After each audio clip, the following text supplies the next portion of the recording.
মনে করেন যে প্রার্থী কিংবা ছাত্র নেতাদের ভালো রেজাল্ট করার দরকার নাই?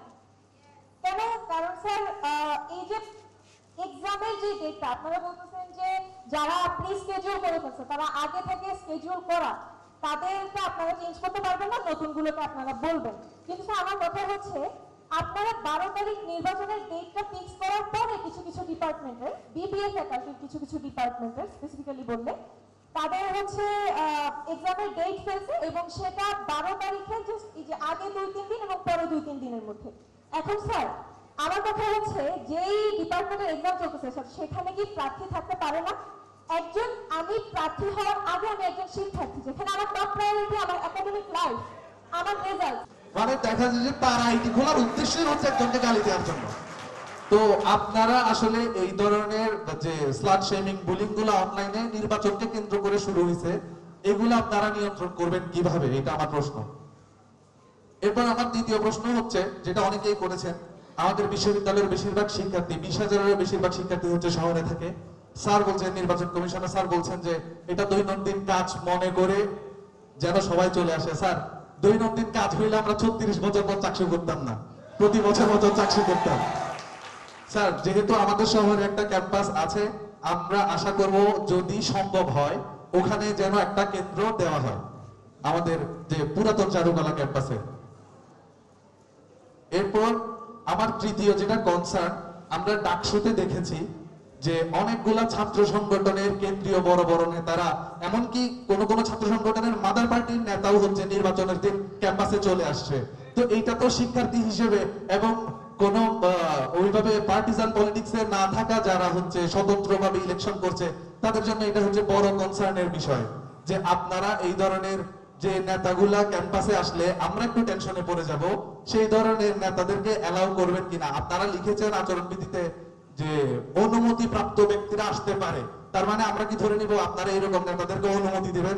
কিছুক্ষণ আগে আমার বড় ভাই বলে গেছিল যে যারা অতিরিক্ত লিফলেট ছাপাবে তাদের তো স্যার আসলে 20,000 টাকা তারা সহজ ভাষায় স্যার তাদের কতটুকু যুক্তিযুক্ত হবে তাদের কাছে? কারণ 50,000 যদি লিফলেট ছাপানো হয় স্যার, তাদের কাছে অনেক বিপুল পরিমাণ অর্থের যোগান কোনো না কোনোভাবে আসবে।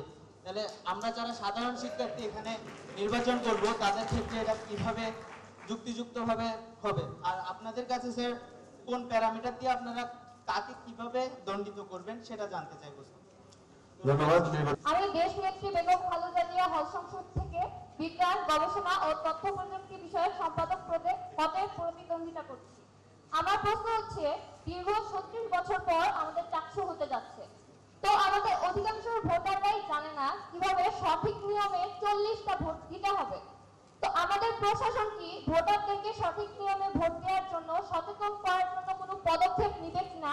প্লাস আমাদের ব্যালট পেপারের যে নমুনা সেটা কি আগে ভোটারদের কাছে প্রকাশিত হবে কিনা? খুবই ইম্পর্টেন্ট প্রশ্ন, অনেক ধন্যবাদ। স্যার আমার আরেকটা প্রশ্ন আছে। একটু আচরণবিধি লঙ্ঘন করি, আমার ডিপার্টমেন্টের ছাত্রী প্লিজ।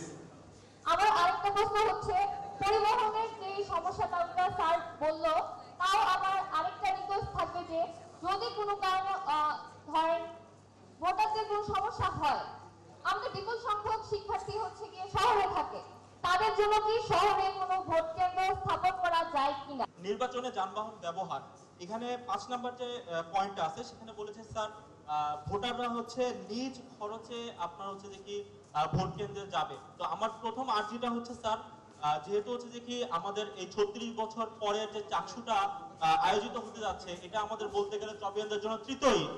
স্যার আমরা চাচ্ছি যে এখানে সর্বোচ্চ সংখ্যক ভোটাররা এখানে হচ্ছে যে অংশগ্রহণ করুক।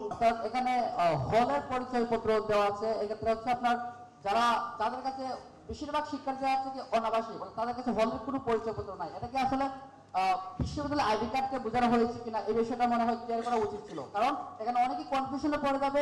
কারণ আমরা জানি যে আমাদের বিশ্ববিদ্যালয়ে বেশিরভাগ শিক্ষার্থী হলে থাকে না, অর্থাৎ হলের কোনো পরিচয়পত্র তাদের কাছে থাকে না। এটা সংশোধনের প্রয়োজন আছে বলে আমি মনে করছি।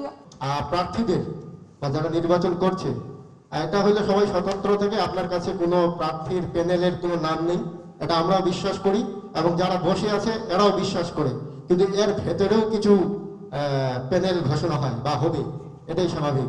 তো ওই জায়গা থেকে আমি বলতে চাচ্ছি যারা নির্বাচন করবে তাদের নির্বাচনী প্রচারণার যে লিফলেট বা আর্থিক কি পরিমাণে টাকা খরচ করতে পারবে, এই রকমের একটা স্বচ্ছ হিসেব এবং আচরণবিধির মধ্যে এটা কতটুকু সামঞ্জস্যপূর্ণ যে একজন যে নির্বাচন করবে বা যারা নির্বাচন করছে তাদের মাঝে এরকম।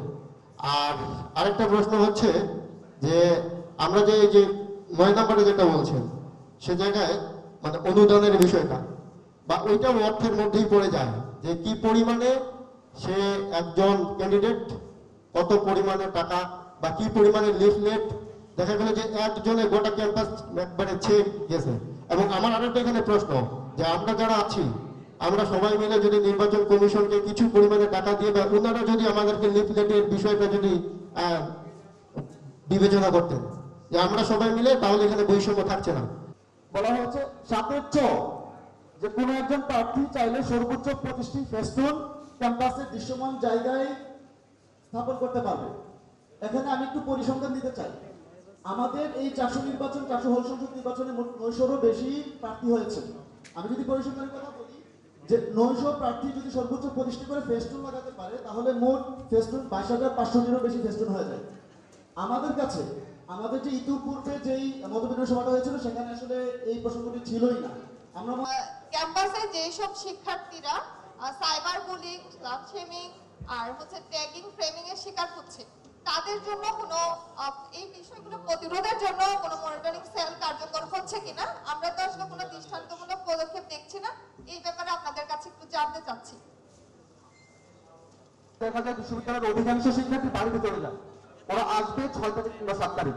তো আমরা যারা সাধারণ শিক্ষার্থী যাদের পলিটিক্যাল পার্টির মতো হিউজ একটা কমিউনিটি নাই আমাদের ক্যাম্পাসে, তো আমরা এই 4 থেকে 5 দিন সময় আমাদের যে ব্যালট নাম্বার এটা 28,000 শিক্ষার্থী দূর, 8,000 শিক্ষার্থীর কাছেও স্যার পৌঁছানো সম্ভব না।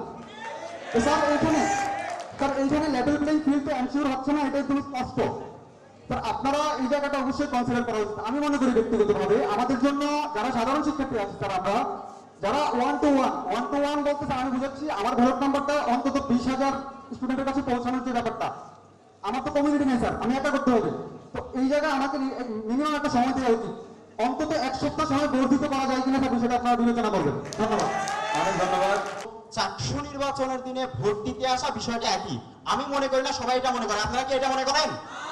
একদম মনে করেন না স্যার। 36 বছর পরে চট্টগ্রাম বিশ্ববিদ্যালয়ে নির্বাচন হচ্ছে, সেখানে স্যার আপনি অন্যান্য দিনের সঙ্গে এটাকে কিভাবে মেলাবেন? এইটা সম্পূর্ণ একটি উৎসবের জায়গা। এবং আমাদের যারা বন্ধুরা আছে, আমি একজন বিবিএ ফ্যাকাল্টি স্টুডেন্ট, এখানকার বেশিরভাগ শিক্ষার্থীরা তারা ক্লাসে আসতে বাধ্য হয় অনেক সময়, কারণ 70% ক্লাসে অ্যাটেন্ডেন্স থাকতে হয়।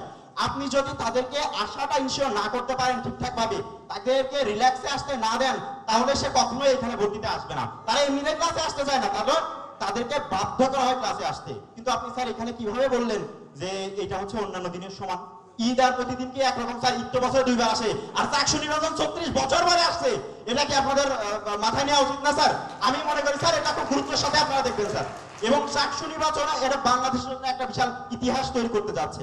এবং আমি আরো একটা কথা বলতে চাই স্যার, ঢাকা ইউনিভার্সিটির মতো জায়গায় যেখানে আমরা দেখেছি বিভিন্ন শক্তি প্রভাব বিস্তার করেছে, সেখানে চট্টগ্রামে যে করবে না, এই গ্যারান্টি আমরা কিভাবে পাচ্ছি? এটা স্যারের কাছে আমার প্রশ্ন থাকছে। এবং আরেকটা বিষয় হচ্ছে স্যার যেটা বলছিলেন, আপু একটু আগে বলে গেছেন, আমার প্রশ্ন হচ্ছে স্যার, আপনি যদি নির্বাচনের আগে 4 দিন এবং নির্বাচনের পরে 4 দিন ছুটি রাখেন, তাহলে কি আপনার সেশন ওয়াইজ সেমিস্টার কি 4 মাসে করতে পারবেন? আপনি বিবিএর দিকে তাকান, ওখানে সেমিস্টার চলে হচ্ছে 7 মাসে, 8 মাসে, 10 মাসে, ইয়ারগুলো হয়ে যাচ্ছে 13 মাসে, 14 মাসে ইয়ার হয়ে যাচ্ছে। 4 দিনের ছুটি দিয়ে কি আপনি সেশন জটকে একদম কমাই ফেলতে পারবেন যে 4 দিনের ছুটি আপনি দিবেন না? এটা আপনার কাছে স্যার বিনীত অনুরোধ, আপনারা এই ছুটিটাকে একটু বাড়ান, তাহলে যেন আমাদের যে প্রচারণা আছে সেটা ঠিক হয়। এবং যারা আপনার মতো সিরিয়াস স্টুডেন্ট আছে, ক্লিয়ার হলো না কোন ছুটিটা বাড়াবে স্যার? আমাদের নির্বাচন যেদিন হবে তার আগে 4 দিন এবং তার পরে 4 দিন ছুটি থাকতে হবে স্যার। ছুটি থাকলে তো ছাত্র আসবে না ক্লাসে। না স্যার, এখানে একটা কথা আছে, আপনার মতো যারা সিরিয়াস স্টুডেন্ট স্যার, তারা তো বাসায় পড়াশোনা করবে স্যার। এবং আমরা যদি পরীক্ষা এক্সাম আছে স্যার, তো যদি ছুটি না দেন স্যার, আমরা তো প্রার্থীর কাছে যেতে পারবো না, এবং তারা পড়াশোনার টেনশন নিয়ে তারা তো নির্বাচনে আসতে পারবে না। তুমি এক্সামের কথা বলছো? জি স্যার, এক্সামের কথা বলছি। বাবা তুমি কি পরীক্ষা বলছো নাকি ক্লাস বলছো? পরীক্ষা স্যার। হ্যাঁ বুঝছি, এতক্ষণ বুঝতে পারিনি এখন। Okay sir. আর একটা কথা, হাবিব ভাই একটা কথা বলেছেন, সেটি হচ্ছে লিফলেটের ব্যাপার। আসলেই একজন 27,000 শিক্ষার্থীর ক্যাম্পাসে যদি 50,000 লিফলেট কেউ ছাপায়, তাহলে তো আমাদেরকেও আর দেখা যাবে না, প্রার্থীদের আর দেখা যাবে না। সুতরাং আমি মনে করি স্যার এখানে আপনাদের লিমিটেশন করা উচিত। হয়তো কোনো না কোনো পক্ষ কোনো না কোনো ভাবে অনেক টাকা পাবে এবং তারা খরচ করবে, কিন্তু আমার মতো গরিব যে আছে, স্বতন্ত্র যে আছে, তাদেরকে এত টাকা নাই। সুতরাং স্যার এই ব্যাপারটা আপনারা একটু নজরে নেবেন। ধন্যবাদ স্যার। ধন্যবাদ ফাজল আহমেদকে। স্যার ওই যে সিস্টেমটা এমন করে রাখেন যে এখান থেকে কখনোই একাডেমিক্যালি মানে যারা হচ্ছে সিরিয়াস তারা আসতে পারবে না। তাহলে স্যার কিভাবে হলো? আমরা তো চাইতেছি যে এখানে পাওয়ার প্র্যাকটিসের পলিটিক্সটা না হোক, আমরা চাইতেছি এখানে শিক্ষার্থীদের আমাদের অধিকারগুলো আমাদের বুঝে নেওয়ার একটা রাজনীতি করতে চাই। তাহলে স্যার সেইখানে আপনারা যদি সিস্টেমটা যদি চেঞ্জ না করেন তাহলে স্যার কিভাবে হলো?